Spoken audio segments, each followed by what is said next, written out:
মাদারীপুরের কালকিনিতে কৃষি সমৃদ্ধি ও পুষ্টি নিরাপত্তা নিশ্চিতকরণের লক্ষ্যে পার্টনার ফিল্ড স্কুল কংগ্রেস 2026 অনুষ্ঠিত হয়েছে।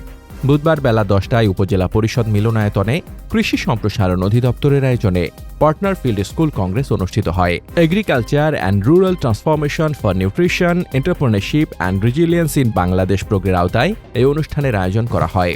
অনুষ্ঠানে প্রধান অতিথি হিসেবে উপস্থিত ছিলেন মাদারীপুর কৃষি সম্প্রসারণ অধিদপ্তরের উপপরিচালক ড রহিমা খাতুন। কালকিনি উপজেলা নির্বাহী কর্মকর্তা সাইফুল আরিফিনের সভাপতিত্বে বিশেষ অতিথি হিসেবে উপস্থিত ছিলেন মাদারীপুর কৃষি সম্প্রসারণ অধিদপ্তরের উপপরিচালক শাশ্বতী চন্দ্র দেবনাথ, কালকিনি উপজেলা বিএনপির সাবেক সভাপতি বীর মুক্তিযোদ্ধা ফজলুল হক ব্যাপারী, উপজেলা বিএনপির সাবেক সাধারণ সম্পাদক মোহাম্মদ মাহবুব হোসেন মুন্সি। অনুষ্ঠানে স্বাগত বক্তব্য রাখেন কালকিনি উপজেলা কৃষি কর্মকর্তা কৃষিবিদ সুদীপ বিশ্বাস।